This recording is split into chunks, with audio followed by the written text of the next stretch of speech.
నమస్కారం. నేను సెంచార జాతికి చెందిన పెద్దమ్మల వాండ్ల కులానికి చెందిన మహిళను.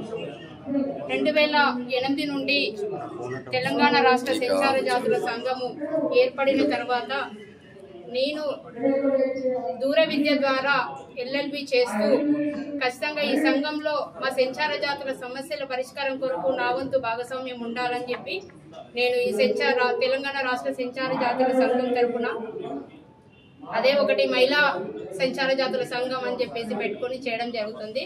ప్రధానంగా ఏంటంటే 42% రిజర్వేషన్ ఏదైతే ఇచ్చిరో జీవో నెంబర్ 9 ప్రకారం కాంగ్రెస్ ప్రభుత్వము సెంచార జాతులకు 5% రిజర్వేషన్ ఇస్తామని చెప్పేసి చెప్పడం జరిగింది.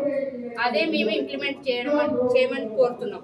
ఎందుకు అనంటే ఈరోజు మా సెంచార జాతులు ఏవైతే 52 కులాలు ఉన్నాయో డేరల కింద, చీరల కింద, చెట్ల కింద, ఓ పిచ్చకుంట్లోడా, ఓ పెద్దమ్మలోడా, ఓ దొమ్మరోడా, ఓ మందులోడా, మీరు ఎలుకల పిల్లలు తింటోళ్ళు అని చెప్పి ఇటువంటి బూతులతోటి మమ్మల్ని సమాజంలో అవమానిస్తారు. దీనికి ఎవరు మాకు పెద్ద తల్లికి ఎవరు చేయాలి? ప్రభుత్వమే చేయాలి. కాబట్టి ప్రభుత్వం మీద నాకు నమ్మకం ఉంది. ఎందుకంటే 79 సంవత్సరాల తర్వాత సెంచార జాతుల విముక్తి దినోత్సవాన్ని ప్రభుత్వమే జరపడం జరిగింది సెప్టెంబర్ 10 రోజున.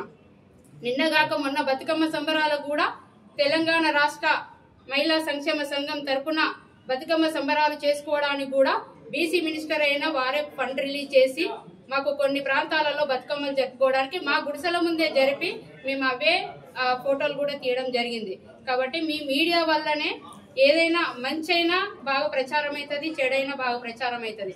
కాబట్టి మా సెంచార జాతి వాళ్ళు మహిళలు ముఖ్యంగా రాత్రి కడుపు నిండా అన్నం తింటే బాత్రూమ్ పోవడానికి కష్టం ఉందని చెప్పి 2 కిలోమీటర్లు 3 కిలోమీటర్లు పోతే అత్యాచారాలు అయ్యే పరిస్థితులు ఉన్నాయి. కాబట్టి రిజర్వేషన్ లో ప్రత్యేకంగా సెంచార జాతులకు వర్గీకరణ చేసిన తర్వాతనే ఇది 42% సంబంధించినటువంటి ఎలక్షన్స్ పోవాలని చెప్పేసి మా సెంచార జాతుల మహిళా సంఘం తరఫున డిమాండ్ చేస్తా ఉన్నాం. లేకపోతే గవర్నమెంట్ చేస్తుందనేది చాలా నమ్మకం ఉంది. ఒకవేళ చేయకపోతే అందరికీ కల్పించినట్టు మానవ హక్కులు మా సెంచార జాతులకు కూడా ఉన్నాయి. కాబట్టి అందులో ముఖ్యంగా మా మహిళా హక్కులకు కూడా ఉన్నాయి. కాబట్టి ఖచ్చితంగా కోర్టు పోవడానికి కూడా వెనుకాడే పరిస్థితి అయితే లేదు. ఎందుకంటే మీకు వీలైతే మీ మీడియా మిత్రులు మిమ్మల్ని తీసుకెళ్తాం. మా ప్రదేశాలు ఎక్కడ ఉన్నాయి ఏంటి, ఇప్పుడు కూడా తేళ్ళు వచ్చి కరుస్తాయి, పాములు వచ్చి కరుస్తాయి. ఈ వర్షాకాలంలో విపరీతమైన నీరు. ఎందుకంటే వాళ్ళకు సమాజం అంటే తెలియదు. పుట్టుకతోడే నేరస్తులు అని చెప్పేసి బ్రిటిష్ ప్రభుత్వం వేసినటువంటి దానిని ఇంకా కొనసాగుతుంది అనేది చెప్పొచ్చు. ఎందుకంటే ఇంకా ఏ గవర్నమెంట్ కూడా పట్టించుకోవట్లేదు. కొంత కాంగ్రెస్ వాళ్ళు ఇప్పుడు ఉన్నటువంటి ప్రభుత్వం వాళ్ళు విముక్తి దినం ఒకటి, తర్వాత మమ్మల్ని రౌండ్ టేబుల్ సమావేశాలు చేసి కొంత చేస్తామంటారు. ఖచ్చితంగా ఈ మీడియా రూపకంగా మేము ప్రభుత్వాన్ని